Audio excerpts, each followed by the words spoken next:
CL. Turma, sejam muito bem-vindas, muito bem-vindos para o segundo vídeo, a segunda aula do workshop online Atendimento Inicial ao Trauma. Na aula de hoje nós vamos falar sobre o exame primário e as medidas críticas de intervenção inicial que nós temos que realizar nessa fase de atendimento, indo do básico até o avançado. Na aula 1 do workshop, nós vimos com o professor Ednei todo o pré-atendimento até o deslocamento, a avaliação, controle da cena e cinemática. Esse foi o tema da aula 1. Caso você ainda não tenha assistido essa aula 1, então eu recomendo que você clique aqui embaixo nesse vídeo. Tem um local aqui para você poder assistir essa aula. Então a aula 1, pré-atendimento e avaliação da cena, aula 2, que é a aula de hoje, exame primário mais medidas de intervenção inicial. Nós teremos em seguida a aula 3 desse evento, que será a aula de exame secundário, transporte e transferência dos cuidados.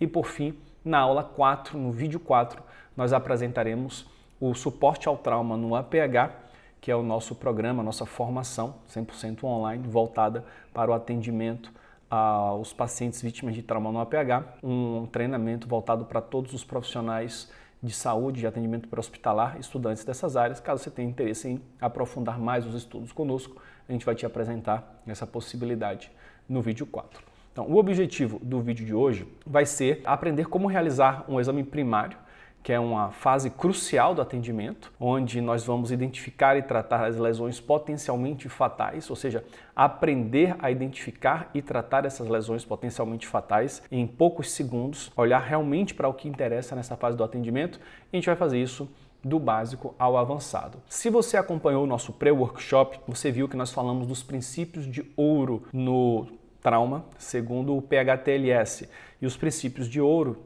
são 14, e eles pegam o atendimento do início ao fim. Nós vimos no vídeo 1 esses 3 primeiros princípios. Com o professor Ednei nós falamos sobre segurança da equipe, dos pacientes, da cena, sobre avaliação e controle da cena e sobre cinemática. Isso tudo já foi abordado no vídeo 1, que são os 3 primeiros princípios. No vídeo de hoje nós vamos falar sobre exame primário, dentro do exame primário, sobre vias aéreas, ventilação, controle de hemorragias, choque, e falaremos uma parte de RMC. Essa parte de RMC, restrição de movimento da coluna, também será abordada no vídeo 3, que irá abordar então os princípios restantes de transporte, fluidoterapia, exame secundário, analgesia e comunicação. Então o objetivo de hoje vai ser abordar esses tópicos aqui que estão em amarelo. Bom, caso você não esteja participando do nosso grupo de Telegram do evento, eu te convido a clicar logo aqui abaixo no link do grupo de Telegram, entrar nesse grupo, porque por lá a gente posta vários conteúdos complementares, inclusive todos os avisos dos vídeos e das lives que nós realizamos dentro do workshop. Caso você esteja assistindo esse vídeo no YouTube, te convido a clicar no joinha, deixar o like e se inscrever no canal para você receber a notificação de todos os conteúdos de APH que nós postamos por aqui.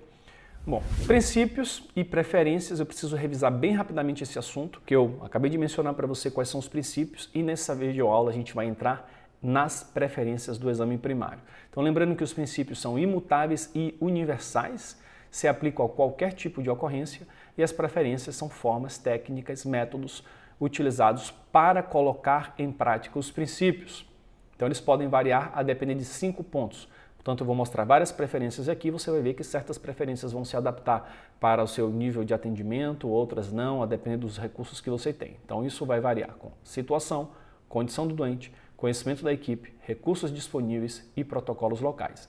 Não vou aprofundar esse conteúdo, porque isso já foi bem abordado no pré-workshop, mas saber que as preferências são uma caixinha de ferramentas que nós podemos utilizar de formas distintas a depender desses 5 elementos que nós colocamos aqui. A visão geral de um atendimento começa com a impressão geral do doente. Eu fiz minha avaliação da cena.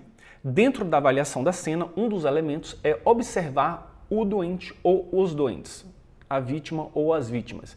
E a partir daí eu vou ter uma impressão geral. É uma vítima que está deambulando, não está em decúbito, ventral, dorsal, lateral, está dentro de um carro, está sangrando aparentemente, está com nível de consciência preservado ou alterado, parece ser uma vítima grave ou não. Essa impressão geral, ela vai ser importante até para guiar a nossa abordagem inicial dessa vítima. Feito isso, nós começamos o nosso exame primário, que é a nossa aula de hoje, onde nós vamos focar em identificar, tratar e reavaliar as lesões potencialmente fatais. Não são muitas lesões que nós temos que focar neste momento, são poucas e é isso que você precisa treinar agora, que é o momento mais crítico do atendimento. Depois existe o exame secundário para os pacientes que conseguem ter uma estabilidade hemodinâmica, que a gente vai abordar no vídeo 3, a reavaliação continuada durante o transporte e até esse paciente chegar no hospital e ser atendido numa sala vermelha, por exemplo. E, se necessário, depois ele irá para um centro cirúrgico, para uma UTI. Mas a visão geral do atendimento inicial ao trauma é essa. E eu vou trazer aqui um algoritmo, que ele está dividido aqui em duas partes, já mostra a segunda parte, que veio aqui do Limer Education, uma instituição americana, que mostra muito bem essa questão de uma visão geral desse atendimento unificado. Nós já vimos isso aqui no vídeo 1, a avaliação da cena. Então, você tem 3 perguntas para se fazer. O ambiente está seguro? Estamos seguros? Ou seja, está todo mundo paramentado, com os EPIs, posso abordar, preciso chamar a polícia? 2, eu preciso de mais ajuda, suporte avançado, caso seja um suporte básico, alguma equipe de resgate ou bombeiros aqui para combater incêndio, ou deixar uma zona segura, ou fazer uma retirada veicular, uma extricação veicular que eu não tenho, às vezes, ferramentas para isso, ou eventualmente equipes especializadas em manuseios de produtos químicos, produtos perigosos, a depender do tipo de cena. Então, isso aqui são recursos especializados adicionais. Terceiro, quantos pacientes eu tenho? E aí eu vou saber se eu preciso de mais ajuda devido à quantidade de doentes e se tiver realmente um incidente com múltiplas vítimas ou vítimas em massas, adotar um protocolo de triagem primária com o método START, por exemplo, para saber quem atender primeiro, depois uma triagem secundária para saber quem transportar primeiro. Portanto, essas são as 3 perguntinhas iniciais que nós temos que nos fazer numa avaliação de cena. E quarto, como nós falamos, observar o paciente para identificar se se trata de um paciente que eu vou ter que ter uma preocupação de restrição do movimento da coluna desde o início, saber qual é a cinemática, ter uma ideia, para aí sim poder entrar no exame primário, que é o assunto da aula de hoje.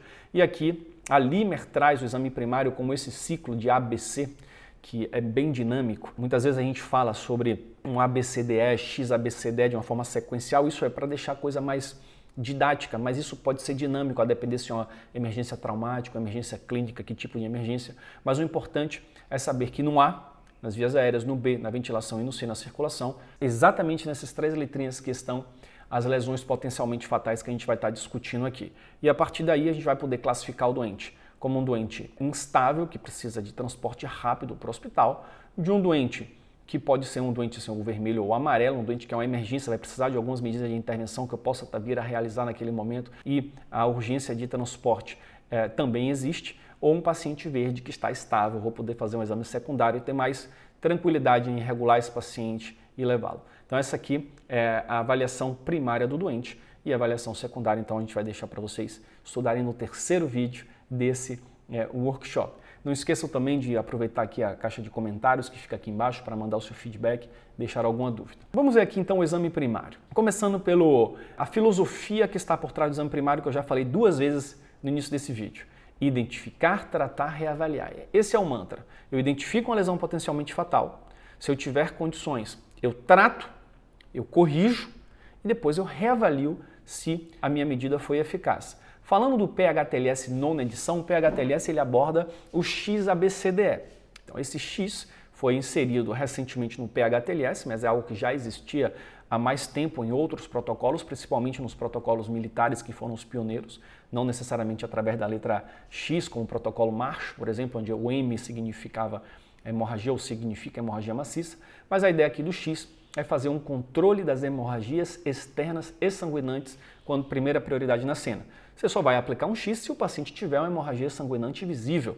Se esse paciente não tiver uma hemorragia sanguinante, pode ser um trauma contuso ou um trauma até mesmo penetrante, mas que não exista essa hemorragia sanguinante, você não vai se preocupar primariamente com isso. Você já vai diretamente para a via aérea, onde o objetivo aqui vai ser garantir uma perviedade da via aérea e nesse momento já há uma preocupação de estabilização cervical, que seria a parte de RMC, restão movimento da coluna, inserida aqui no exame primário. Feito isso, Nós vamos cuidar então da ventilação desse doente, ver se ele tem alguma lesão torácica potencialmente fatal, se esse doente vai precisar de alguma ajuda ventilatória. Então, tanto na letra A, na letra B, existe aqui o componente de oxigenoterapia que é importante, seja uma oxigenoterapia passiva através de uma máscara com O2, seja através de um dispositivo onde o O2 ele é insuflado de forma ativa com a bolsa válvula máscara, por exemplo. Depois, o C, onde nós vamos buscar identificar se esse paciente apresenta sinais de choque, se tem algum tipo de hemorragia interna, se tem algo que eu possa fazer para ajudar esse paciente, se tem ainda alguma hemorragia externa que não está ainda 100% controlada. Depois nós vamos ver o D, que seria o estado neurológico desse doente, com o objetivo de identificar se esse doente está com alguma alteração do nível de consciência que precise de alguma intervenção de proteção de vias aéreas, por exemplo, ou se ele apresenta já sinais de hipertensão intracraniana. Algumas condutas podem mudar a depender, a gente vai falar isso daqui a pouquinho.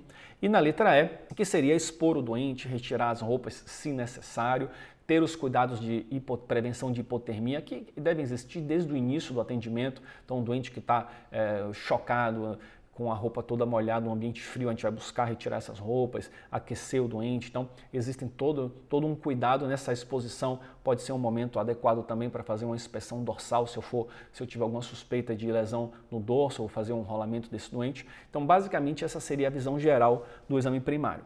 É aqui que nós precisamos identificar e tratar as lesões potencialmente fatais, principalmente se tratando aqui de XABC, e o D e o E vem complementando aí o nosso exame primário com algumas medidas importantes também adicionais. Esse aqui seria o algoritmo simplificado, né, esse mnemônico trazido pelo PHTLS, mas existem outras fontes que falam a mesma coisa de forma diferente, como por exemplo o ITLS, que é um programa similar ao PHTLS, inclusive americano, que também tem esses treinamentos, onde esse algoritmo aqui, de forma muito resumida, vai falar para a gente fazer essa avaliação da cena, como nós vimos no algoritmo ali da Limer, com as precauções padrão de EPI, etc., a sinalização, os perigos da cena, quantos pacientes precisam de mais ajuda, a mesma coisa que foi falada. Depois o atendimento inicial, com a impressão geral, olha só, a mesma coisa que nós falamos. Aqui o ITLS ele tem uma ideia de trazer logo a avaliação do nível de consciência lá no início. Então, ao invés de utilizar a escala de Glasgow, que é utilizada no PHTLS, ele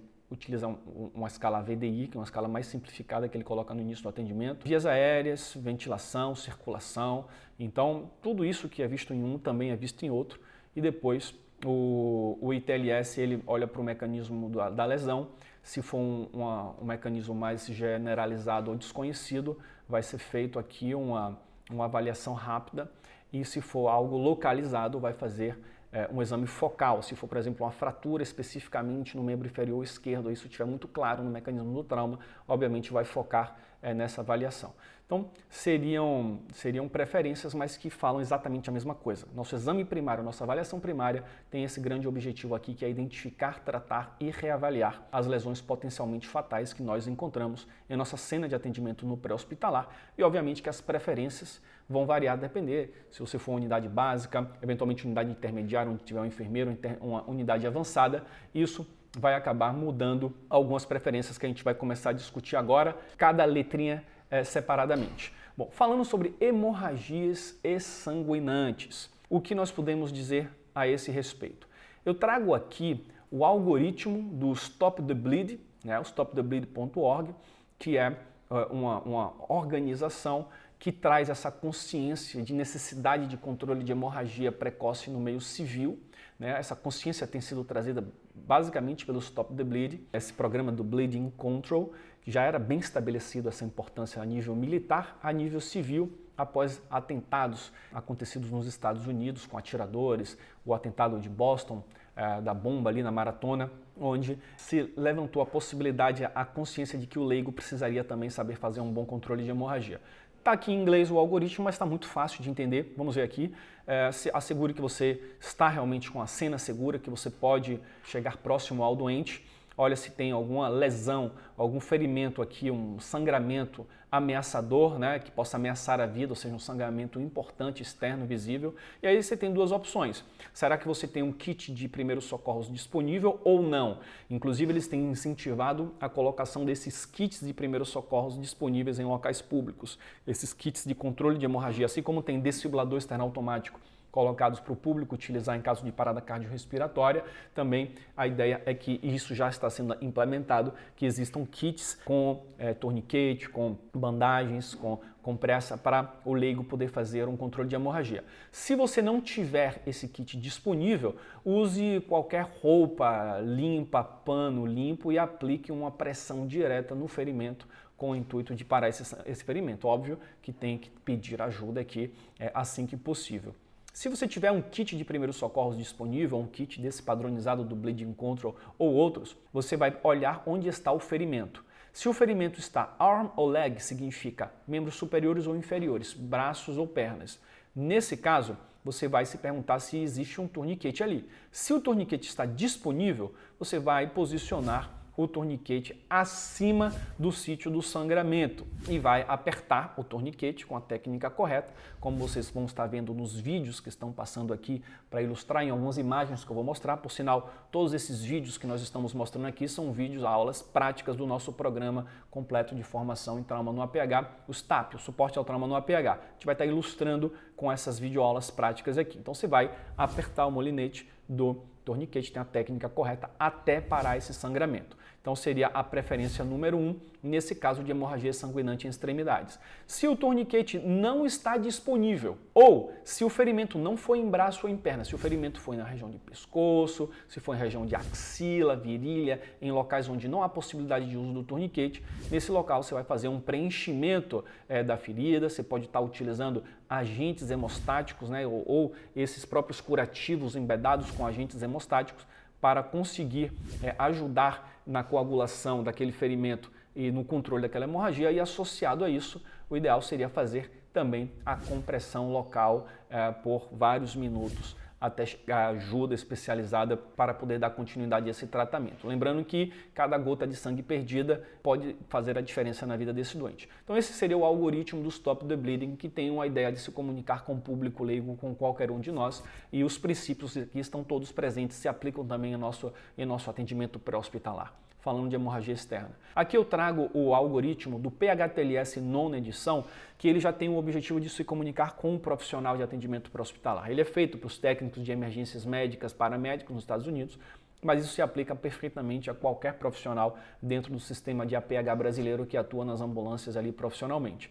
Ele recomenda que a primeira ação a ser feita seria uma pressão direta no ferimento, ou seja, a gente vai estar mostrando aí algumas imagens, alguns vídeos também para vocês. Colocar um curativo compressivo, por exemplo, aqui uma bandagem israelense, por exemplo, e aí observar se isso foi suficiente para controlar esse sangramento ou não. Se foi suficiente, transportar esse paciente para o hospital. Se isso não foi suficiente, procurar saber onde está esse local do sangramento. Ele pode estar numa extremidade. Nesse caso, vamos utilizar o torniquete, assim como foi visto anteriormente, e levar para o hospital. E se for em região de tronco ou em região de não extremidade, usar os agentes hemostáticos, pressão direta, e existem inclusive algumas outras preferências para a gente discutir aqui. Claro que se eu não tenho recursos humanos suficientes para deixar alguém fazendo uma pressão direta, até porque essa pressão ela tem que ser feita por vários minutos, principalmente se eu não estou usando nenhum tipo de material embedado de agente hemostático, nesse caso eu posso entrar diretamente com o torniquete como primeira opção para liberar esse recurso aí para fazer outras coisas importantes que a gente pode estar precisando numa cena de paciente de politrauma. Então esses são os principais algoritmos, claro, existem outros, eu quero trazer isso aqui de forma mais simplificada para esse vídeo não ficar muito extenso e você conseguir pegar bem essa ideia. Então mostrando aqui algumas técnicas, então algumas imagens ilustrativas inclusive que nós extraímos do STAP. Aqui nós temos uma compressão local sendo realizada em região ali próxima à virilha. Neste caso aqui foi aplicado um torniquete juncional, a gente vai ver isso aqui, é interessante, isso aqui é um torniquete que faz pressão aqui na artéria femoral, com o intuito de parar o sangramento, porque esse sangramento está tão proximal no membro que um torniquete de extremidade ficaria em cima do ferimento, então não teria serventia. E após o uso do torniquete juncional aqui, é colocado aqui no caso um curativo compressivo com bandagem israelense fazendo pressão a mais. Foi uma preferência que foi feita aqui, essa prática realizada aqui pelo professor Marcelo Herculano em nosso treinamento. E aqui, inclusive, o outro ferimento que já não estava com, de repente, um sangramento ativo tão importante, ele foi controlado aqui, no caso, com um curativo compressivo também. Outros exemplos aqui, um ferimento em abdômen, né, ferimento de tronco, onde é feito inicialmente compressão local. Então aqui os instrutores não estão utilizando os EPIs que deveriam, por ser objetivo didático, um treinamento em laboratório, mas é claro que em um atendimento real deveríamos estar aqui devidamente equipados com esses EPIs. Aqui foi feita a opção de colocação de algum tipo de agente hemostático, existem várias opções para isso, para facilitar no controle dessa hemorragia. Depois, um curativo compressivo oclusivo poderia ser realizado aqui. Aqui um exemplo de um ferimento em região de pescoço, onde é feita inicialmente uma compressão local, a aplicação de um agente hemostático e aí, depois disso, um curativo compressivo. Perceba que esse curativo compressivo ele não é enrolado ao redor do pescoço, e sim pegando o lado do pescoço afetado e aqui por debaixo da axila, para não fazer uma compressão, um torniquete de pescoço e dificultar o trânsito de sangue para o cérebro e voltando também. Portanto, aqui a técnica correta para estar fazendo esse curativo compressivo em ferimentos de pescoço. Então, a compressão local já ajuda, o agente hemostático também e o curativo compressivo aí como terceira opção. Aqui é um exemplo de uma lesão em região axilar, onde também não dá para colocar aqui um torniquete de extremidade. Às vezes a compressão local pode não resolver e também ficar alocando ali um profissional somente para essa atividade. Nesse caso foi optado por um torniquete juncional colocado na região ali da artéria subclávia, com a pecinha que vocês estão vendo aí aparecendo no vídeo, que faz exatamente a pressão nessa região da artéria subclávia, já que é a artéria responsável por irrigar todo o membro superior. Fazendo a pressão adequada nessa artéria, com a técnica correta, com o uso adequado do equipamento, você vai poder parar uma hemorragia importante arterial que esteja ali em região de axila. Existem vários tipos de torniquetes de extremidades no mercado. O ideal é que sejam utilizados torniquetes comerciais, que são os torniquetes comprovados cientificamente como benéficos. O ideal é que não sejam utilizados torniquetes improvisados, até porque perceba que tem várias tecnologias importantes aqui para ter um uso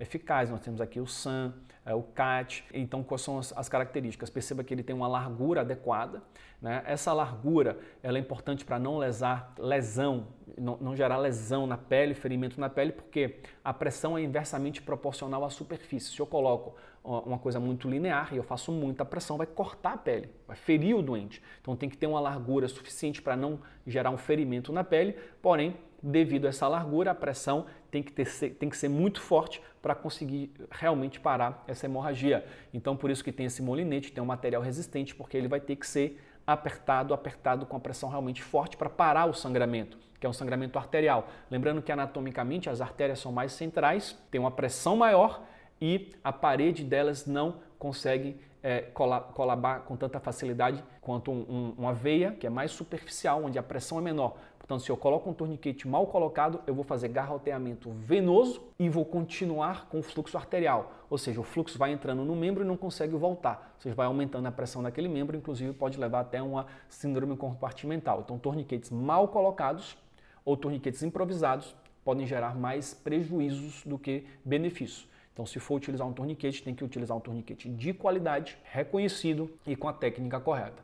Nós sabemos que esses torniquetes muitas vezes são caros, a gente encontra esses torniquetes de 200, 300, 400 reais, a indicação é que sejam de usos únicos, a gente tem essa consciência. Então, não tendo a possibilidade de ter um torniquete como esse, que seria o ideal, a segunda opção seria um torniquete conhecido como torniquete genérico, torniquete de treinamentos, que são torniquetes mais baratos, porém que não tem a mesma resistência e a mesma garantia de funcionamento que esse. Seria talvez a segunda opção.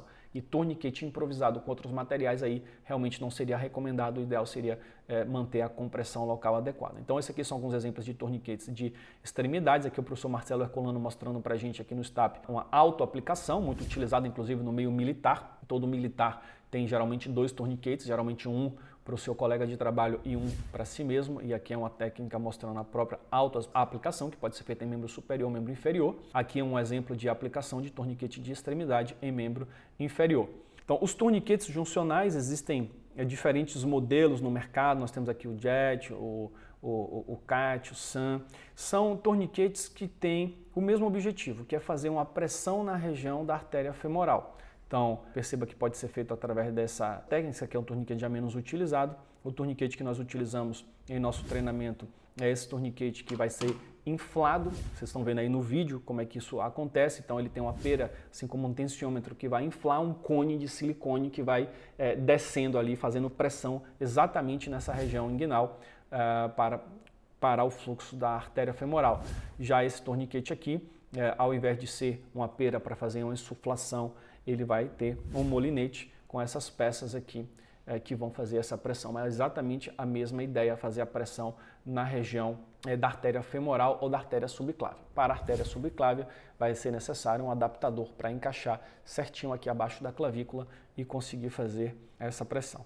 Então aqui alguns exemplos, né, do nosso torniquete sendo aqui aplicado pelo Marcelo Herculano na região subclávia, aqui na nossa paciente. Então vocês vão ver aí no vídeo como é que funciona essa instalação. Aqui na região inguinal, o torniquete sendo aqui aplicado, enquanto isso uma compressão local segurando o sangramento, e depois no final o torniquete aplicado, mais o curativo aqui compressivo, no caso com a bandagem israelense. Fechamos aqui a parte de hemorragias sanguinantes, letra X, lembrando que o sangramento é o que mais mata um paciente vítima de trauma. Nós não podemos chegar numa cena de um doente com hemorragia externa sanguinante e deixar essa hemorragia. Nós precisamos parar, essa prioridade número 1. Segundo, as vias aéreas, mais a estabilização cervical. As vias aéreas não é o que mais mata, porém é o que pode matar mais rápido. O oxigênio faltando para o doente, em poucos minutos o doente vai evoluir para inconsciência, parada cardiorrespiratória, então vai matar muito rápido. Então a gente precisa, na letra A, garantir a perviedade das vias aéreas. Existem algumas formas de fazer isso, através de abertura manual,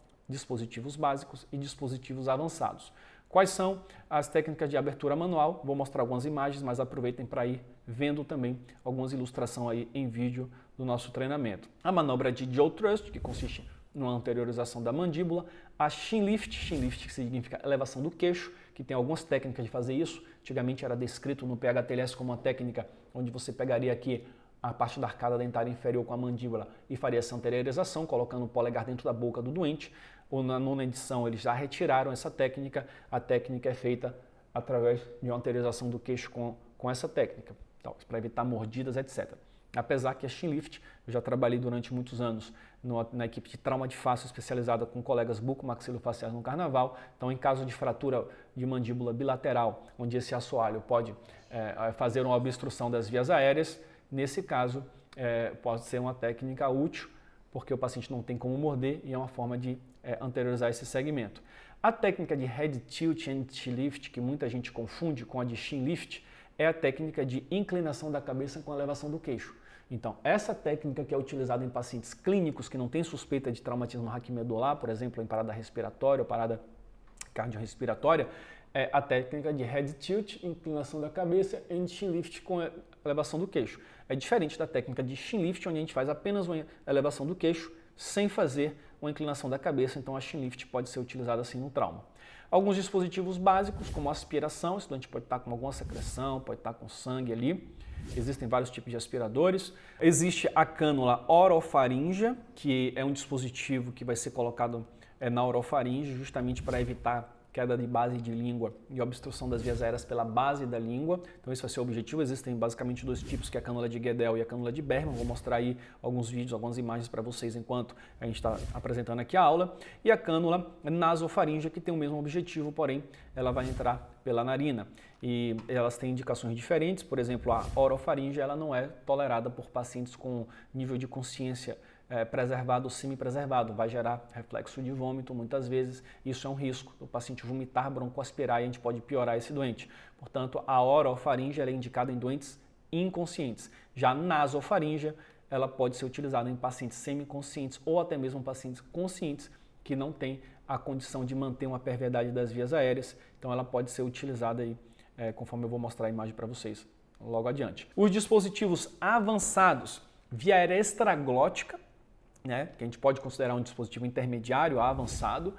Vou mostrar algumas imagens, que é uma via aérea basicamente que é colocada na região da hipofaringe, próximo à entrada da laringe, porém ela não penetra na via aérea inferior, ela não passa pela epiglote, ela não penetra na glote, ela fica na região extraglótica, porém de uma forma que ela preenche toda a região e fica com ar reservado ali para a via aérea. A gente vai mostrar algumas imagens. Então existe a máscara laríngea, entre outros, King Tube, Combi Tube, que podem ser utilizados.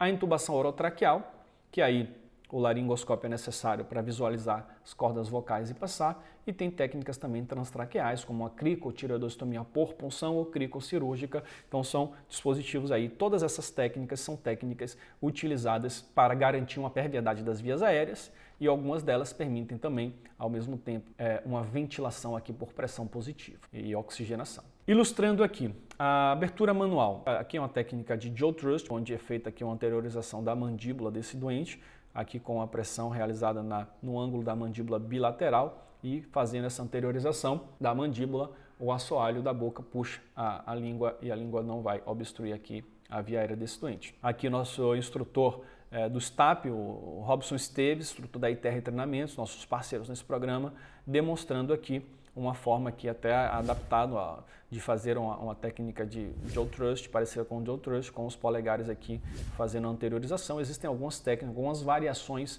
dessa técnica. O importante aqui, o princípio, é liberar a via aérea. A aspiração, existem vários tipos de aspiradores, indo até de aspiradores aqui manuais, onde a pressão negativa é feita por bombeamento manual, até aspiradores eletrônicos, onde existe um motorzinho aqui.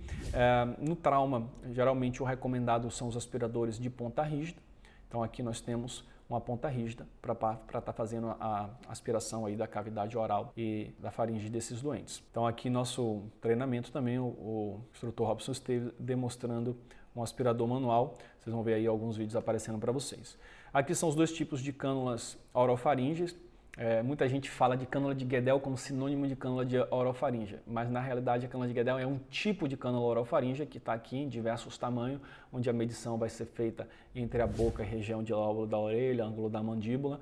Mesma coisa para a cânula de Bergman, vocês podem ver que elas têm o mesmo objetivo, né, que seria ser inserida para afastar justamente a base da língua da orofaringe, só que a cânula de Bergman ela tem essa conformatação um pouco diferente, para permitir aqui a passagem nessa fenestração de uma sonda de aspiração, por exemplo. Essa aqui é a cânula nasofaríngea, que também tem vários tamanhos, que aí vai ser medida da narina até a região de lóbulo da orelha, ângulo da mandíbula, dependendo da literatura, a gente pode estar encontrando essa variação.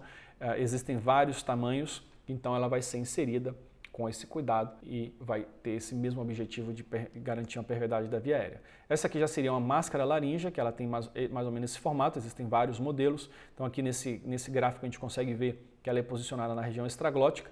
Essa pontinha aqui, ela aponta para o esôfago, ou seja, ela obstrui o esôfago. O ar que vai ser insuflado não tem como ir para o esôfago, porque ele está obstruído.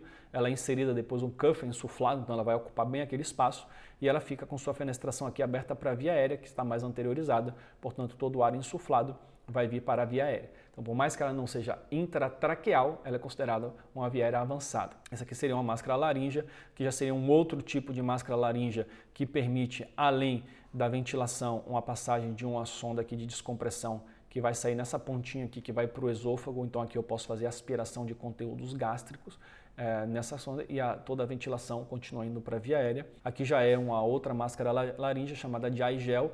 Essa máscara aqui não tem um cuff, por exemplo, ela tem uma tecnologia onde esse material aqui, esse polímero, acredito que seja um polímero, ele ao entrar em contato com o calor humano, ele vai aumentar o seu tamanho e vai vedar bem a via aérea. Tem o mesmo objetivo, existem vários tipos aqui de fazer essa ventilação extraglótica. Estou ilustrando aqui com a máscara laríngea, existem outros dispositivos supraglóticos, mas a máscara laríngea talvez seja o mais utilizado, o mais fácil de utilizar. Aqui o Robson Esteves, aí, nosso instrutor da ITR, mostrando também na prática aí que está aparecendo para vocês algumas imagens, a inserção dessa máscara e depois um dispositivo bolsa válvula máscara pode ser acoplado aqui para fazer a ventilação desses doentes.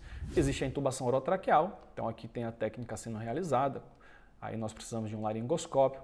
O objetivo é colocar o laringoscópio quando se trata de uma lâmina curva aqui na valécula, que é nessa região aqui que tem acima da epiglote, para visualizar as cordas vocais, porque a gente quer passar o tubo justamente aqui nessa região. Então aqui é um tubo orotraqueal, que depois vai ser insuflado um cuff, que vai evitar o refluxo do ar que está sendo jogado para o paciente. É um bom dispositivo para proteger a via aérea do doente. E aqui são alguns dispositivos utilizados para facilitar a intubação, como fio guia, como bugie, em casos de via aéreas mais difíceis de serem utilizados, mas podem ser utilizados em qualquer tipo de via aérea para facilitar e ganharmos tempo na forma de tubar. Aqui a cricotireoidostomia, onde nós temos a cartilagem tireoide, né, que seria conhecida também como pomo de Adão, logo abaixo a cricoide, e entre os dois tem uma depressão, que seria justamente aqui a membrana cricotiroidea, onde é feita ou a cricotireoidostomia por punção, onde é feito realmente uma punção com uma agulha aqui na ponta, e a partir daí pode ser passado ou uma cânula ou uma cânula de O2 para fazer essa ventilação. E aqui é um dispositivo para fazer crico por punção, e tem também a crico cirúrgica, onde é feita ali uma incisão nessa membrana com bisturi para a inserção de cânulas de cricotireoidostomia quando nós precisamos fazer essa via aérea, porque não houve possibilidade de fazer da forma mais conservadora, que seria a intubação orotraqueal. Bom, falando agora de ventilação, nós falamos já do X, falamos do A, vamos entrar agora no B. Na ventilação nós precisamos fazer uma inspeção, palpação, percussão e ausculta. Botamos aqui um asterisco na percussão, onde num atendimento pré-hospitalar móvel, devido a barulho de ambiente, às vezes é muito difícil estar realizando uma percussão para obter um resultado satisfatório, mas é possível utilizar, a gente vai mostrar como. Na inspeção, ao olhar o tórax, a gente vai procurar expansibilidade, vamos ver se esse paciente, qual é a frequência aproximada, se ele tem uma taquipneia, uma bradipneia, vamos ver se essa expansão está simétrica ou não, pode ser que apenas um lado esteja expandindo, se existe alguma lesão visível, algum ferimento, ou algum tipo de coisa que chame realmente a atenção, se existe respiração paradoxal, que acontece em caso de tórax instável, quando tem fraturas de vários arcos costais em dois locais, arcos consecutivos, esse segmento fica solto. O paciente, quando ele inspira, por conta da pressão negativa, o arco ele vai entrar enquanto o tórax sai. Na hora da expiração, pressão positiva, aí nesse caso o tórax entra e o arco e esse segmento sai. Então existe uma respiração paradoxal, que é justamente o movimento inverso ao movimento da ventilação por esse segmento solto. Então isso aqui pode acontecer justamente por traumas de alto impacto, alta energia transferida em região de tórax. A simetria, por exemplo, se o paciente está com pneumotórax, a gente vai ver mais para frente, hipertensivo, ou seja, tem um lado do tórax que está preenchido de ar no espaço pleural, o paciente inspira, porém esse lado consegue o pulmão inflar, desse lado aqui o pulmão está todo colabado, então ele só vai estar inspirando, só vai ter um lado expandido. Então isso aí são sinais que a gente consegue ver bem rapidamente no exame primário. Na palpação nós vamos procurar por locais de dor, crepitação, onde acontece fraturas, existe um sinal chamado de crepitação, que é justamente essa movimentação desse segmento fraturado que a gente consegue sentir, e sinais de enfisema. O enfisema é quando o ar que deveria estar no espaço alveolar, dentro do pulmão, ele acaba escapando e invade o espaço subcutâneo e fica aparecendo umas bolhazinhas assim que a gente vai palpando e percebe que tem realmente um problema naquela região. A percussão ela é interessante para a gente diferenciar, por exemplo, um hemotórax de um pneumotórax. O pneumotórax é o preenchimento do espaço pleural por ar. No caso do ar, tá ali, uma percussão tenderia a ser mais hipertimpânica. Já o hemotórax seria o preenchimento desse espaço por sangue. Nesse caso, a percussão estaria com mais maciez. É possível haver hemopneumotórax, então a depender do local onde é feita essa percussão, pode ter locais de maciez, locais de hipertimpania. Então esse é um exame físico que pode ajudar, mas não deve atrasar o transporte do doente, e no pré-hospitalar ele pode ser difícil de ser identificado. Na ausculta, nós precisamos fazer auscultas em ápices, né? Sim, de um lado, do outro, em bases, em busca de murmúrios vesiculares, saber se o ar está conseguindo fluir naturalmente. Então, na hora que a gente bota o estetoscópio, a gente ouve o que a gente chama de murmúrio. Esses murmúrios eventualmente podem estar diminuídos, ou esses murmúrios podem estar ausentes, então, ou eles podem estar assimétricos, pode ter murmúrio de um lado e não do outro. Isso pode trazer vários sinais para a gente, como por exemplo, a suspeita de presença de pneumotórax hipertensivo, dependendo do que o paciente tem, ou hemotórax. Uma coisa importante que eu não falei aqui na letra A é a questão da estabilização da cabeça, a estabilização cervical. Você vai ver muitas vezes descrito como estabilização manual, mas essa estabilização ela não tem que ser feita forçando contra o movimento do doente. O ideal é que o doente esteja cooperando, ou um doente inconsciente a gente vai estabilizar para evitar movimentações. Mas um doente que está agitado na cena ou não colaborativo, a gente não pode fazer essa mobilização forçada manual, porque o paciente vai forçar, isso vai ter um risco maior de agravar algum tipo de lesão. Então existe também a questão da orientação verbal, que já existem vários protocolos, que pode ser uma boa opção para fazer essa estabilização. Lembrando que o colar cervical é uma coisa muito discutida hoje no atendimento pré-hospitalar, no trauma. Nesse momento, realmente não é o momento de usar um colar cervical, a gente pode até pensar ali mais para frente, mas algo que pode ser feito de estabilização, uma vez que a estabilização manual foi feita, o paciente posteriormente é colocado numa prancha, numa maca, o headblock pode fazer esse papel, os headblocks laterais, como papel de estabilização. Em relação à letra A, quando a gente passa do A para o B, a gente pode fazer uma inspeção do pescoço também, buscando sinais de turgência jugular, desvio de traqueia, que podem estar surgindo em algumas situações. Uma delas é o pneumotórax hipertensivo.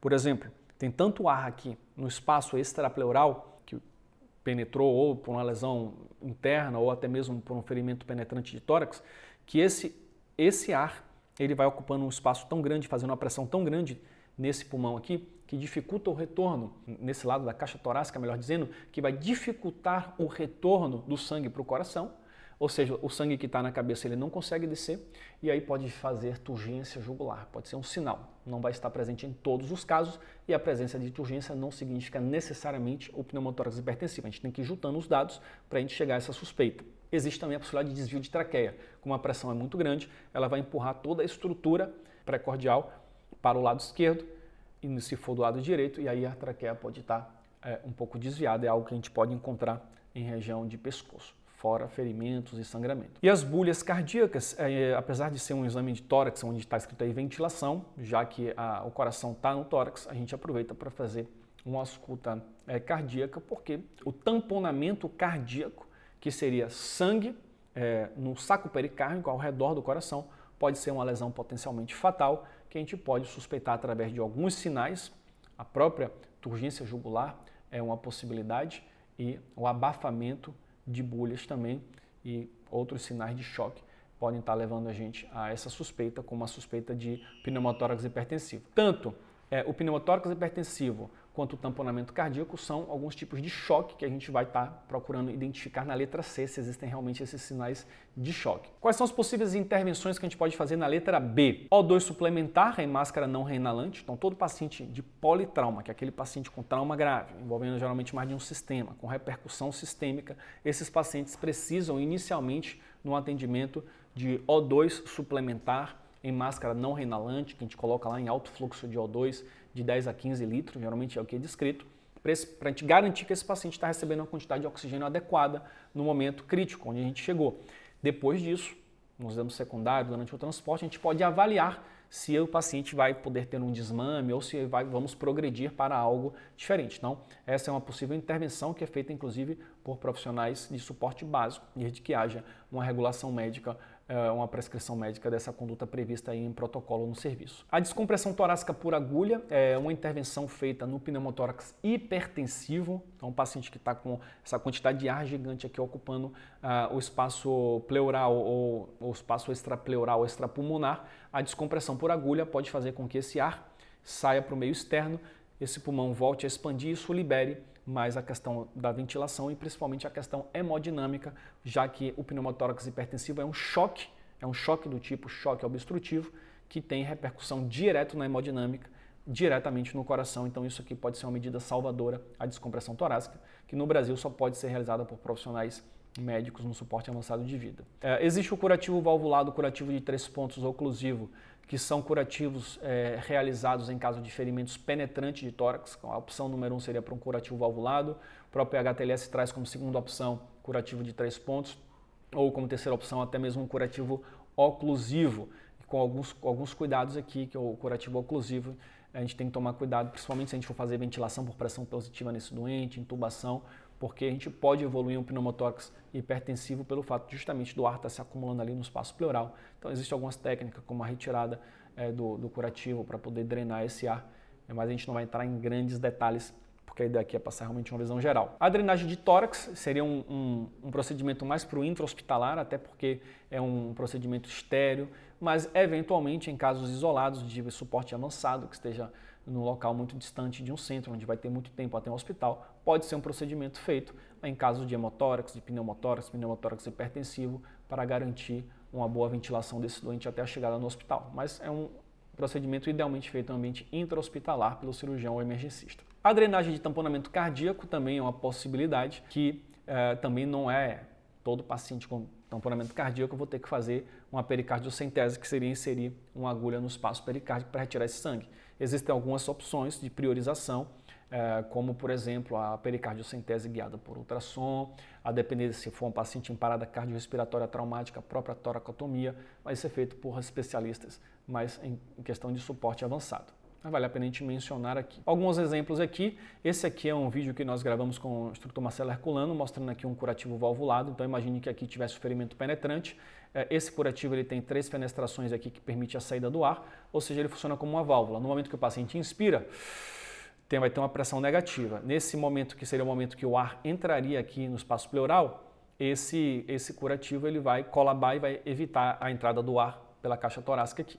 No momento da expiração, acontece uma pressão positiva, então tudo que está dentro do tórax tende a sair. Então, nesse momento, ele permite que o ar do espaço pleural consiga escapar por essas fenestrações aqui. Esse aqui seria um exemplo de um curativo de 3 pontas, onde a ideia seria a mesma, colocando aqui algum plástico, algum material nessa região do ferimento, vedando 3 lados com a ideia de na inspiração o ar não entrar e na expiração o ar poder sair. Essa aqui é uma ilustração da descompressão torácica por agulha, que até então sempre foi descrita como segundo espaço intercostal na linha média clavicular. Então seria a ideia de, esse aqui seria o pulmão. Aqui é um ar que está entre o pulmão e a caixa torácica. A ideia seria conseguir drenar esse ar para fora. Hoje a preferência é mais descrita como o 5º espaço intercostal aqui na linha anterior axilar, onde você vai fazer essa descompressão. Por ser mais fácil tecnicamente e apresentar menos riscos, hoje a recomendação, a primeira opção seria essa, mas não está completamente contraindicada a possibilidade de fazer isso no 2º espaço intercostal, na linha média clavicular, como já era feito anteriormente. Isso aqui, como a gente já disse, é um procedimento mais para o suporte avançado. A pericardiocentese, como eu mostrei, seria inserir a agulha aqui é o coração, aqui é o saco pericárdico que recobre o coração. Quando há sangue nesse espaço, a pericardiocentese teria o objetivo de aliviar esse sangue. O tamponamento cardíaco, quando tem o sangue suficiente para dificultar o débito cardíaco, nesse caso, a contração, nesse caso haveria essa indicação de pericardiocentese, que também é um procedimento avançado, exclusivo para médicos no Brasil, e o ideal seria fazer essa pericardiocentese guiada por ultrassom para ver exatamente onde a agulha está sendo inserida. Passando agora para a letra C, choque, o que é que nós vamos fazer? HPPP. Nós precisamos identificar se há choque. Se há choque, nós vamos também procurar por possíveis fontes de hemorragias internas. Então, o H são as hemorragias externas, que teoricamente a gente já olhou lá no X, mas a gente vai dar uma verificada novamente nesse momento, e as hemorragias internas. P, a gente vai checar pulsos periféricos, pele e perfusão, PPP. Se algum desses sinais aqui estiver alterado, eu tiver uma condição de trauma ali, onde existe uma impressão geral do doente, uma cinemática favorável, eu vou considerar que esse paciente está com choque hipovolêmico, e no trauma o mais frequente seria o choque hipovolêmico do tipo hemorrágico, apesar de existir também o choque obstrutivo no trauma, pneumotórax hipertensivo, tamponamento cardíaco, ou até mesmo o choque neurogênico por um traumatismo raquimedular. Então, no H, quais são as possíveis hemorragias internas que podem matar um doente? Hemorragia em tórax, em abdômen, em ossos longos e em pelve. Então, essas são as possíveis hemorragias. Fora as hemorragias externas, então nós teremos tórax, abdômen, pelve e ossos longos, principalmente fêmur. Esses locais podem fazer um paciente sangrar até a morte, entrar em choque. Então, a gente tem que identificar esse tipo de hemorragia, porque muitas delas a gente não tem muito o que fazer no pré-hospitalar. A gente vai ter que ir muito rapidamente para o intra-hospitalar, para o cirurgião tratar, principalmente se tratando de hemorragias intratorácicas, intraabdominais, intrapélvica também, apesar que a pelve a gente consegue até fazer uma cinta pélvica para controlar, mas não vai resolver o problema, idem para ossos longos. P. Pulsos normais normalmente são cheios. No choque eles costumam ser filiformes ou ausentes. Nós podemos também verificar se o pulso está arrítmo, apesar que essa não é a prioridade aqui no trauma, pulsos taquicárdicos e bradicárdicos. Então, pulsos que estão cheios e normorrítmico, esse pulso sugere que o paciente não está em choque descompensado ou em choque. O pulso que está filiforme, taquicárdico ou ausente sugere choque. Pele, normalmente ela é quente e seca. Se a pele estiver fria, pegajosa, é uma pele que vai sugerir choque. A gente pode ver também a coloração, a pele normal estaria rosada, uma pele pálida cianótica pode sugerir também choque. Perfusão, que seria o tempo de enchimento capilar. Vou fazer uma pressão aqui na minha polpa digital do meu polegar e vou soltar. O tempo que leva para ficar vermelhinho de novo é o tempo de enchimento capilar. O normal seria abaixo de 2 segundos. Se esse tempo capilar está acima de 2 segundos e eu tenho realmente essa suspeita de choque, é um sinal também. Claro que se o paciente está, por exemplo, com frio, isso pode alterar o enchimento capilar. Mas qualquer sinal desse alterado, a gente considera que o paciente está em choque, se tratando de um politrauma. Imobilização de ossos longos é uma preferência, então, para a gente tentar reduzir a hemorragia nesses ossos e também para dar mais conforto para a vítima durante o transporte. Existem algumas preferências, aqui uma tala de papelão, por exemplo, sendo realizada com a fixação com atadura de crepom. Aqui já tem uma tala moldável que está sendo posicionada. Algumas videoaulas práticas estão passando aí para vocês alguns exemplos. Nesse caso aqui foi feito a opção de fazer uso de 3 talas, uma na região posterior, uma na medial, uma na lateral e colocar essa atadura de crepom. É sempre importante checar pulso distal antes e depois para ver se nossa atadura não está muito apertada e se isso não está prejudicando a perfusão desse membro. Então aqui feita essa imobilização. Existem algumas técnicas aí que a gente entra em detalhe no nosso curso do STAP sobre como posicionar as talas a depender de onde é a lesão. Aqui existe uma outra preferência que foi até um dispositivo que vai estar cada vez mais presente no Brasil, desenvolvido por um colega brasileiro nosso, o Eudes Valério, que é o VQ, que é o kit de imobilização ortopédica, onde ele substitui a atadura de crepom, pode ser utilizado várias vezes, é mais rápido de ser posicionado, mas tem a mesma finalidade que a fixação dessas talas ou eventualmente o uso direto em caso de fraturas de clavícula, por exemplo. Então aqui o próprio VQ utilizado aqui na região pélvica para fixação dessa tala aqui um pouquinho mais alto.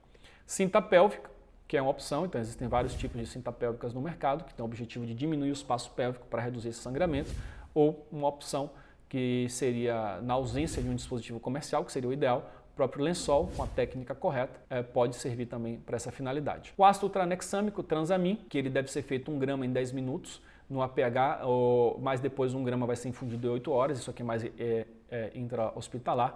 É uma preferência que reduz a mortalidade dos doentes que têm choque circulatório, né? Choque do tipo hemorrágico.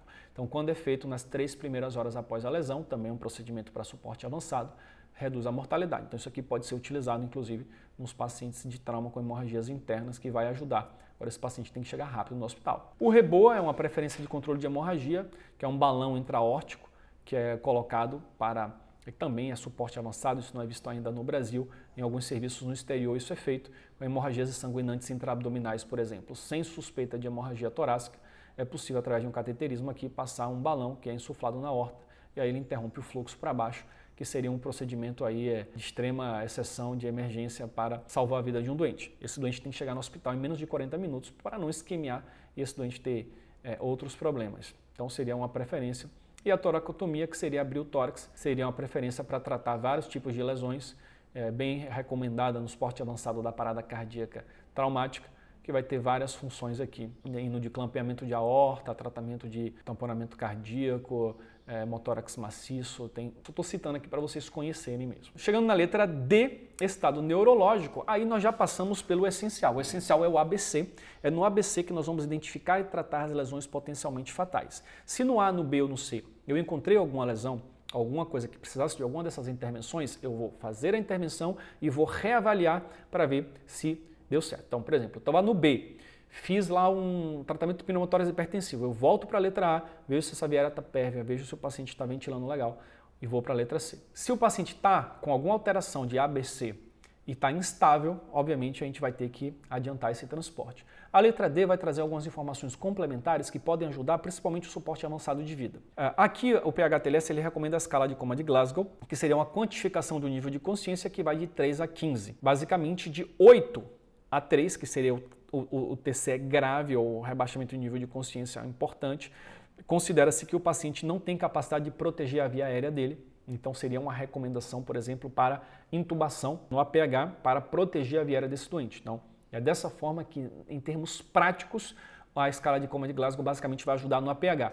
É possível ver também um doente que está piorando. O doente vai com Glasgow 14, depois evoluiu para um Glasgow 11, chegou no hospital com Glasgow 8. É uma informação importante para passar para a equipe do pré-hospitalar na transferência do intra, na transferência de cuidados, para raciocinar. Olha, esse doente está piorando. Então isso é um padrão importante. Mas de conduta específica, a escala de coma de Glasgow no APH vai guiar essa indicação de via aérea precoce para proteção de vias aéreas. A avaliação pupilar, que é outro elemento da letra D, ele também tem uma aplicação prática no pré, que também está mais relacionado ao suporte avançado, que seria fornecer um sinal indicativo de hipertensão intracraniana grave, com possíveis sinais de herniação cerebral. Um dos sinais seria a anisocoria, pupilas de tamanhos diferentes, que poderia indicar, então, essa hipertensão intracraniana muito grave, e a possível intervenção no pré-hospitalar seria a possibilidade de fazer soluções hipertônicas, hiperventilação controlada, de preferência guiada por capnografia, capnometria, com o intuito de fazer a hiperventilação. Ela vai fazer uma vasoconstricção, então essa vasoconstricção dentro da cabeça pode reduzir um pouco essa pressão. É uma medida de exceção feita em casos extremamente graves, então é nisso que ela pode ajudar, mas não é realmente algo fundamental e indispensável para ser feito e para o esporte básico, onde o esporte básico vai estar perdendo tempo com isso na cena. Um paciente grave como esse, ele precisa de transporte precoce, por isso que o A, B e C é a parte realmente mais crítica do exame primário. Isso aqui é algo complementar que pode guiar, trazer algumas informações e algumas condutas possíveis lá para o suporte avançado de vida. Aqui seria a escala de coma de Glasgow, que eu não vou entrar em detalhes nesse momento, porque não é o objetivo. Nós temos inclusive vídeo no YouTube descrevendo bem essa escala de coma de Glasgow, onde é feito aqui a avaliação da abertura ocular, resposta verbal, resposta motora. Nós vamos classificar de 3 a 15. A escala de Glasgow P, que vocês ouviram falar, é uma escala de Glasgow que leva em consideração a resposta pupilar, aí retira 2 pontos se não houver resposta ou se tiver alteração pupilar bilateral. Então seria uma escala que iria de 1 a 15. Mas a nível de emergência de pré-hospitalar, ela não tem tanta relevância porque ela não vai mudar a nossa conduta. Ela é mais importante para especialista ali classificar prognóstico desses doentes. Para a gente, na prática, seria a mesma escala de Glasgow normal, onde um paciente de 8 a 3 é um paciente grave que vai precisar de proteção de via aérea, e o exame pupilar, associado a outras alterações sugestivas de herniação cerebral, como por exemplo sinais de lateralização, alteração de nível de consciência, algumas alterações respiratórias, como respiração com padrão de Cheyne-Stokes. A gente vai juntando para pensar nisso, mas isso é mais questão de suporte avançado. Eu acho que a gente não precisa perder tanto tempo com isso, só fazer isso se realmente o paciente tiver condição. Aqui o exame pupilar, exemplificando aqui nessa terceira imagem, que seria uma anisocoria, que é uma pupila dilatada de um lado e outra pupila pontiforme. Isso se dá pela compressão do nervo oculomotor ali no momento da herniação. O cérebro tentando escapar da calota craniana porque a pressão está muito alta. Por fim, exposição, finalizando nosso exame primário, ambiente. O que é que nós vamos ver aqui? Expor o paciente, se necessário, retirar roupas, cortar vestimentas. Não é para sair retirando e cortando roupa de 100% dos pacientes. Retirar e cortar aquilo que realmente vai ser pertinente para a avaliação que nós vamos precisar fazer. E se o paciente, por exemplo, está com roupa molhada, ambiente frio, o paciente chocado, até como preocupação de prevenção de hipotermia, isso vai ser importante. A inspeção dorsal pode ser realizada, não 100% nos doentes, somente se utilizar uma prancha Scoop, como aquela que aparece ali. É uma prancha que traz uma preocupação em restrição da coluna, onde eu não vou precisar fazer um rolamento 90 graus do doente, eu consigo pegar esse doente e transportar sem fazer esse rolamento. Agora, se é um doente que tem alguma suspeita ou que pode ter alguma lesão no dorso, eu vou ter que fazer nesse momento aqui um rolamento 90 graus. Geralmente a gente aproveita o momento de fazer o rolamento para posicionar a prancha por baixo, para fazer essa inspeção dorsal nesse doente. E as medidas de prevenção de hipotermia a gente tem que adotar aqui. Nós temos aqui, por exemplo, o uso para retirada de roupas molhadas, o uso de mantas aluminizadas na parte anterior, posterior, ou seja, a gente tem que revestir o doente todo para evitar a perda de calor adicional. Mantas térmicas, próprios cobertores podem ser utilizados. Existem essas mantas térmicas que são colocadas por cima do paciente, onde é jogado ar quente, então são dispositivos mais tecnológicos, que a gente acaba não vendo ainda no Brasil, mas que existem. A questão de regulação de temperatura da própria unidade, ar-condicionado, tem aquela máxima que diz que se a temperatura está boa para o profissional que está com macacão e tudo, provavelmente está muito frio para o doente. Então, no momento que o doente está na unidade, é bom a gente sentir calor, mas que o doente não esteja sofrendo ou sendo agravada a sua hipotermia pela nossa temperatura ambiente. E também a própria infusão de líquidos, que a gente tem que ter muita parcimônia. Tem o nosso capítulo lá que a gente aborda de forma mais aprofundada no STAP de reposição volêmica, mostrando que reposição de fluidos tem que ser feita de forma controlada e de preferência aquecida. A gente vai entrar em mais detalhes lá no nosso curso. Aqui é um dispositivo Quick Flow, que é um dos dispositivos que faz o aquecimento. Isso aqui, olha, um dispositivo portátil que aquece de 0 a 39 graus um fluido em 9 segundos. Então é um dispositivo aqui que eu peguei para mostrar para vocês. Existem outros que podem ser utilizados idealmente em ambulâncias para fazer essa reposição. Lembrando que a reposição idealmente é de hemoderivados nesses casos, mas a gente sabe que não é a realidade do APH, muitas vezes vai ser realmente cristalóide, mas o ideal é que seja feito por meta, respeitando os conceitos de hipotensão permissiva e utilizar um dispositivo de aquecimento se possível. Existem algumas medidas auxiliares que eu não mencionei no exame primário, mas a depender dos recursos que eu tenho, a depender do momento, eu posso estar utilizando para também me auxiliar. A oximetria de pulso não é a prioridade na cena, mas depois que as coisas estiverem já sendo encaminhadas ou encaixar aqui um oxímetro não vai ter problema, pode ter alguns valores aí que podem ajudar a gente. Própria capnografia, capnometria, que vai medir o CO2 exalado, que a gente vai colocar mais num paciente que está em uso de algum tipo de tubo, de uma via extraglótica ou de uma via endotraqueal, é excelente para guiar também o padrão ventilatório desse doente. Monitorização cardíaca pode ser importante nesses doentes muito graves, então aqui é uma monitorização em 3 pontos para a gente verificar como está o ritmo desse doente.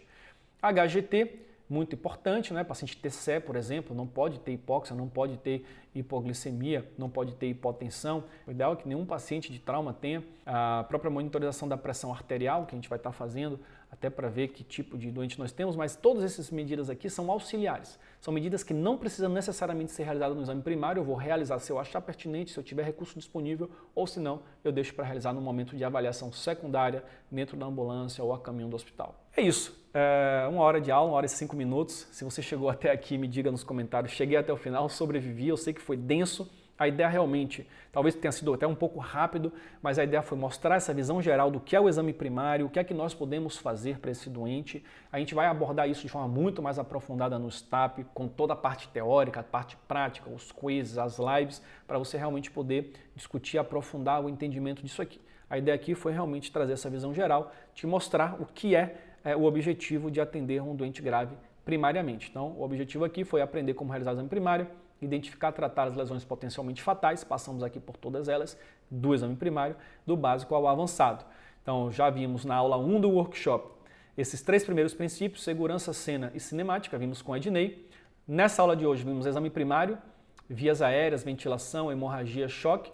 Falamos um pouco de RMC ali na questão da estabilização da coluna cervical, lembrando que o momento de definir realmente se vai ser uma restrição completa do movimento da coluna vai ser no exame secundário, mas se o paciente está instável hemodinamicamente, né, aquilo que nós vimos aqui, que nós identificamos no ABC, esse paciente ele vai ter uma restrição minimalista dos movimentos da coluna, que a gente também entra em detalhes sobre como fazer uma restrição minimalista no STAP, a gente aprofunda. E aí, convido vocês para assistir a live dessa aula que a gente vai realizar, também no workshop, verifique a data, e a aula 3, que vai ser postada logo para vocês, onde o professor John Moraes vai estar falando sobre transporte dessa vítima, ou seja, a minha vítima está muito grave, eu vou transportar, e aí, vou para onde, transporto como, quais são os cuidados durante o transporte, ou vai falar sobre fluidoterapia, sobre exame secundário do doente, o doente que está estável, e aí, como é que faz o exame secundário? O que é que eu faço depois desse exame primário? Existe um exame secundário que é muito importante, a questão da analgesia, comunicação, transferência de cuidados pré-intra-hospitalar, tudo isso vai ser abordado nessa aula aqui do professor John Moraes. Então é isso, obrigado por terem acompanhado até aqui. Quem não se inscreveu ainda no grupo de Telegram, eu recomendo que se inscrevam aqui na descrição ou abaixo desse vídeo, vocês vão encontrar um link para poder entrar nesse grupo de Telegram e receber todos os avisos. Quem está aí no YouTube, deixa o like no vídeo, se inscrevam no canal, isso aí é muito importante. Podem compartilhar também, esses vídeos aqui ficam disponíveis gratuitamente durante toda essa semana e deixa aí sua dúvida, seu comentário. Estamos juntos, espero que estejam curtindo, aprendendo, que esse é o grande objetivo desse workshop, atendimento inicial ao trauma no APH, o que todo profissional de APH precisa saber. Esse é o nosso objetivo, estamos juntos, até a próxima, tchau, tchau. Positivo, QSL.